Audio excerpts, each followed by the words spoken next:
A week or so ago, I made a decision that still makes me feel dirty looking back. I bought the Soul Calibur 6 season passes. Lots of cool new characters, editor parts, arenas, yada yada, all the goodies. Included with the passes, I also found a bunch of new chapters for the Soul Chronicle mode, to my pleasant surprise. And since I haven't touched the game in a while, I kinda decided to go through the whole story again, just to see if it's as mediocre as I remembered. Soul Calibur games have a bit of a reputation for being financed through friendly handshakes and the spare change that the CEO of Namco finds behind the sofa. It's a profitable brand, otherwise we wouldn't be getting a new game very soon, but it's profitable on a much lower scale compared to other famous fighting game brands. One of the most obvious signs of this saga's restrictive budgeting can be immediately noticed if you play Soul Calibur 4 in 2008 and PS3, and Soul Calibur 6 10 years later on a better hardware, one after the other. Soul Calibur 4 is still stunning to look at, one of the most attractive games of that generation of consoles. So in a way Namco may consider that chapter a long-term investment, given how much of it was recycled for the two sequels when it came to model geometry, mechanics, editor assets and animations. Not that I have anything against this approach, I like Yakuza, or now it's called Like a Dragon, and those games tend to recycle a lot, to say the least.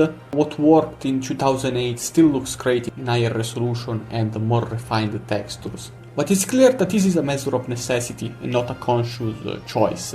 Back to the topic of this video, the plot of Soul Calibur 6 in Soul Chronicle is told in a rather ambitious way, where every single character, with the exception of a couple of the DLC ones, receives their own little narrative arc, complete with quality voice acting, both in English and Japanese, for every single line of dialogue. Before I went back to Soul Calibur 6, most of my attention when it comes to video games has been dedicated to Dissidia Duodecim, a phenomenal game in its own right, with an absurdly rich amount of single-player content, largely in the form of small campaigns for each playable character. In the case of Dissidia though, this concept is executed in a much better way, both narratively and when it comes to gameplay variety. Not that there is really anything wrong with the plot itself of Soul Calibur 6, on the contrary, overall I do find its writing to be a bit better than that of Duodecim. But in comparison, the aesthetic presentation of the events themselves is so poor that the overall experience ends up greatly suffering. There is about 3 minutes of actual cutscenes in total in the game, with the rest of the story being represented through illustrations of not really good quality. I don't want to knock the artist because you can tell that the guy who drew them is talented, but maybe it's an intentional choice, I don't know, but all of the backgrounds, all of the characters have this very sketchy style that makes it seem like it's incomplete, like they couldn't find the time to properly finish every backdrop, and that's what they had to use. Regardless, even if they were properly drawn, it's still a very cheap presentation, and I want to make it clear that I don't really fault the developers for the game being the way it is aesthetically. The one thing that I cannot forgive though is the general laziness of the gameplay. Soul Calibur 2 and 3 have very good single player modes, offering the kind of content that makes them a selling point, rather than something that is there when you can't play multiplayer for one reason or the other. Even Soul Calibur 4 was created with the intent of having more content before they cut off its legs, for reasons that should be pretty clear by this point. Plus, the concept of each armor part having statistics, like in an RPG, is a very fun concept, and yes, it's very unbalanced, I'm aware, but for a single player game that's not such a big deal. In each of these cases, the single player remains, or would have remained, a gameplay experience that presents elements that are irreplicable in a multiplayer setting. Then of course there is Soul Calibur 5, and if you're familiar with the game's troubled development, then you may also know of that interview where one of the leading developers talked about the story mode being 4 times bigger originally, with each character getting their arc like it would have happened later. Where am I going with this? Unlike Soul Calibur 5, I think its sequel and Soul Chronicles specifically could have been realistically saved from being the way it is. In this video I'm going to put on my game developer hat to theorize how that could be doable.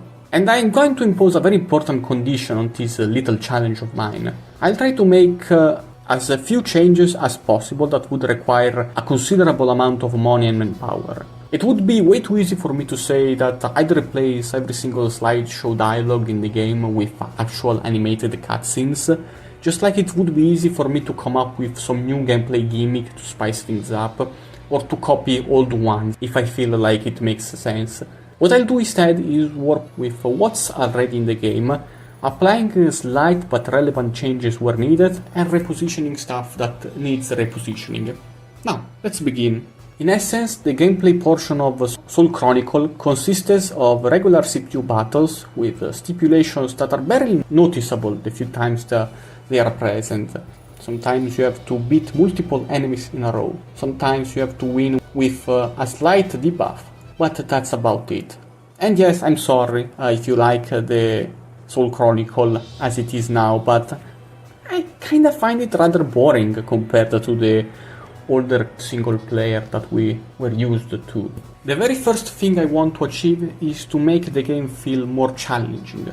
For two reasons. The first one is psychological, you could say. I want the players to feel as if the next cutscene they're going to see is a reward for their effort. I don't want them to feel as if the fights are some filler between the dialogue sections, which is often what I felt playing the game in its current state. The second reason is that if you're new to the game and you wanna mess up with the single player before jumping into the online, I don't think this is an appropriate learning experience. I mean, it's technically not supposed to be, I know, but I'd like to think that a good secondary role for Soul Chronicles could be to get people accustomed with the various characters that make up each chapter of the game. The first solution to this problem is to make the CPU smarter, obviously, but it doesn't need to be super smart, just a tad.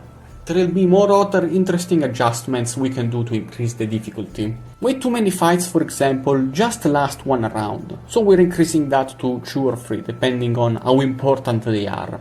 Most fights against multiple opponents will also feature 1 or 2 extra fighters, unless it's inconsistent with the story, of course.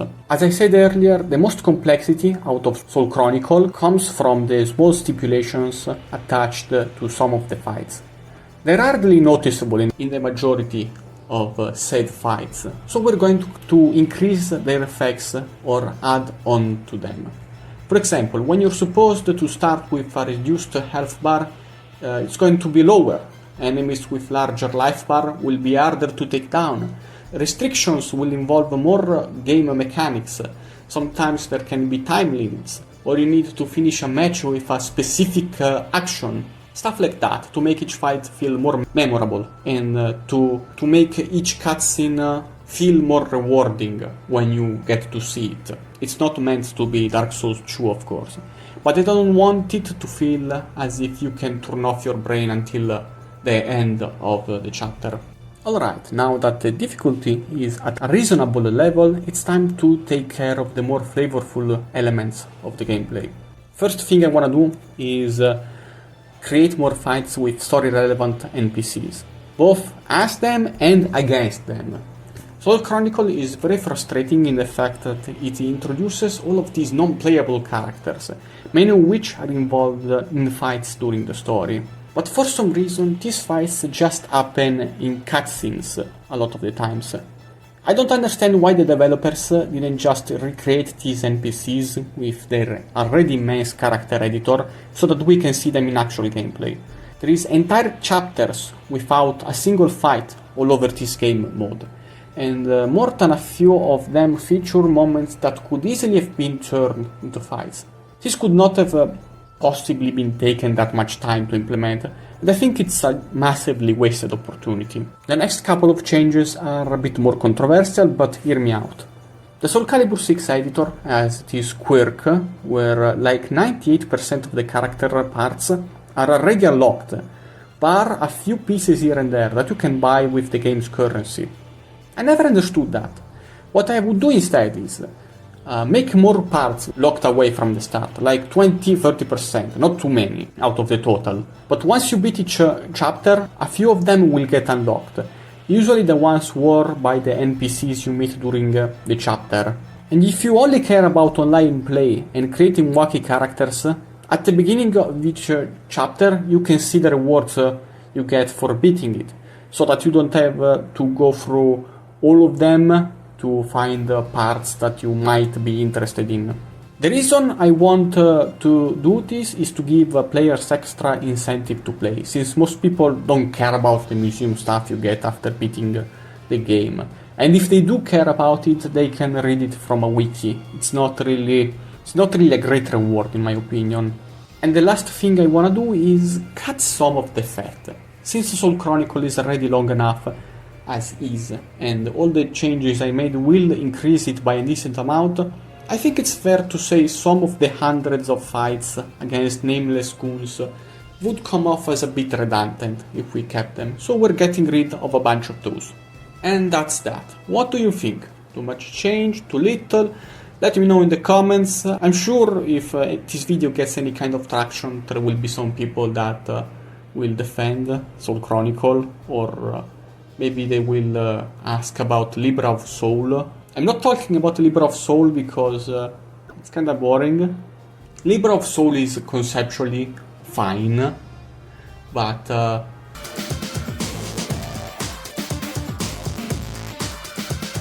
yeah, that's it. Goodbye everyone. I will be posting a trailer for Trauma Pro Wrestling in the future, so be on the lookout for that.